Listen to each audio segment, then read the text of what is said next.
Bienvenue dans la présentation de Passheader, un logiciel qui permet de modifier et d'ajouter des entêtes à des fichiers Pascal et à des projets Lazarus. Première étape, il s'agit de choisir les fichiers à traiter. Pour cela, je sélectionne un répertoire. Ici, le répertoire du logiciel Passheader lui-même. Dès que le répertoire a été sélectionné, sont affichés l'ensemble des fichiers qui s'y trouvent. À partir du panneau Catégories, je peux filtrer les différents fichiers qui apparaissent, suivant leur extension. Pour notre travail, je vais m'occuper particulièrement du projet. Ce projet apparaît sous la forme du fichier .lpi ou .lpr, au choix. Passheader est capable d'extraire l'ensemble des fichiers nécessaires au fonctionnement du projet. Il suffit pour cela de double-cliquer sur le nom du projet. Aussitôt apparaissent les fichiers constitutifs du projet. Ces différents fichiers peuvent être visualisés. Clic droit de la souris, voir le fichier.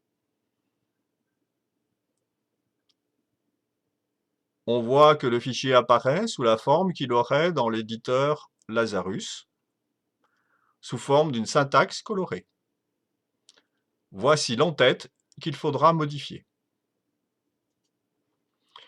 Chaque fichier peut être aussi supprimé, parce que je ne veux pas modifier l'entête. Et enfin, pour chaque fichier, je peux cocher ou décocher la petite case devant son nom. Quand la case est cochée, l'ancien en-tête éventuellement présent sera supprimé. Dans le cas contraire, il sera conservé. Ici, je veux supprimer tous les anciens en-têtes.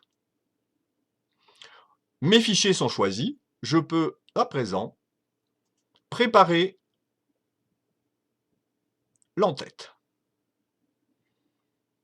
Je vais me servir d'un modèle qui existe, par exemple moderne. Et voici l'entête que je veux utiliser. Pour le moment, un certain nombre de données le sont sous la forme de mots-clés. Ces mots-clés se reconnaissent par le fait qu'ils sont encadrés par le signe inférieur et le signe supérieur. On retrouve ces mots-clés dans les éditeurs ci-dessous, qui pour le moment sont pour la plupart non renseignés. Pour renseigner, je peux le faire de manière manuelle, ou alors, par exemple, ici c'est le cas, profiter des informations de version du projet. Pour cela, j'appuie sur Extraire, et l'on voit que sont apparues tout un tas d'informations qui pourront être utiles pour mon en-tête. Je peux actualiser l'en-tête à partir de ces nouvelles informations entrées. J'actualise. On remarque que plusieurs informations ont été mises à jour. Les seules à ne pas avoir été mises à jour sont celles qui, évidemment, ne sont pas renseignées. Parenthèse, le remplacement s'est fait de manière intelligente, à savoir que, quelle que soit la longueur du remplacement, l'entête n'a pas été modifiée dans sa forme.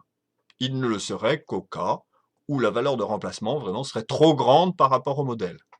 Mais ici, on remarque que les proportions, par exemple, de ce cadre sont restées exactement les mêmes. Certaines informations, donc, ne sont pas renseignées. FileName, le nom du fichier, cela semble tout à fait normal, puisque il sera particulier à chaque fichier. En revanche, le contact, ça, le logiciel ne peut pas le deviner. C'est pour ça que je vais le renseigner à la main. Alors, pour savoir ce qui doit être renseigné à la main ou qui sera calculé automatiquement, il suffit d'appuyer sur Vérifier. Je vois qu'à la ligne 3, j'ai FileName, qui sera automatique. À la ligne 5, j'ai Contact, qui est une erreur. FileName, de nouveau, automatique. FileDate, donc date du fichier, automatique. De nouveau Contact. Et enfin, à la ligne 26, détection d'un élément qui paraît étrange pour PassHeader, parce qu'il ne le connaît pas. Il s'agit tout simplement d'une adresse Internet. Elle ne sera tout simplement pas prise en compte par la suite, mais elle est signalée, parce qu'il s'agit peut-être, après tout, d'une erreur de frappe. Je dois donc tout simplement, pour le moment, renseigner contact.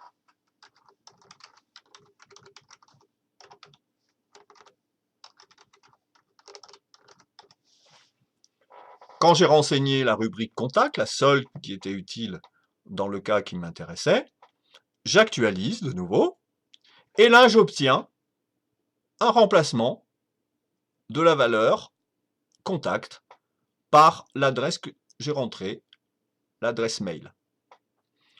En vérifiant, je remarque qu'il ne reste plus que des valeurs automatiques, ou alors cette fameuse ligne inconnue. J'ai à présent un en-tête qui me convient. Je peux passer à la troisième phase.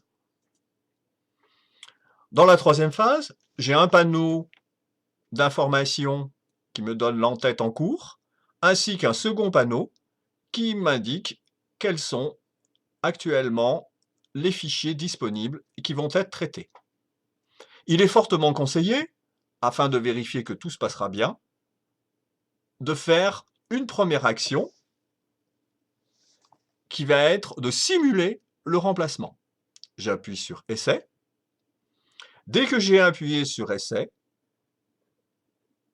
dans l'éditeur du bas, apparaissent tout un tas de lignes qui indiquent les opérations telles qu'elles se sont déroulées. Celle qui m'intéresse le plus, évidemment, c'est la dernière ligne, erreur 0, avertissement 0.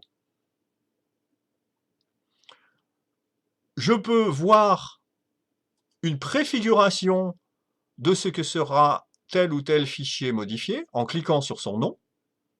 Je suis alors amené dans l'éditeur du haut, et dans l'éditeur du haut apparaît l'en-tête, ainsi que le listing d'ailleurs complet, du fichier. Par exemple ici, header.pass, je vois que ce qui consistait dans un mot-clé, le nom du fichier, ou alors la date du fichier, tout a bien été remplacé.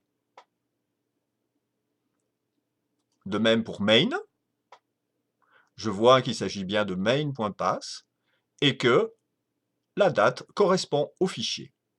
Elle est particulière à ce fichier. Comme tout fonctionne bien, je peux exécuter le changement.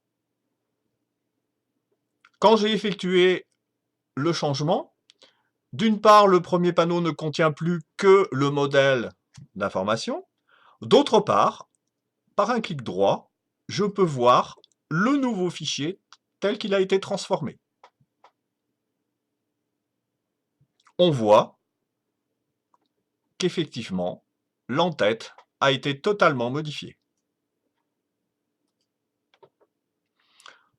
Dans le panneau du bas, j'ai l'analyse complète du travail. J'ai un seul avertissement, c'est la fameuse ligne 26, inconnue, mais qui n'a pas été touchée. Sinon, pour le reste, tout s'est convenablement passé. Voici pour notre première vidéo sur PassHeader.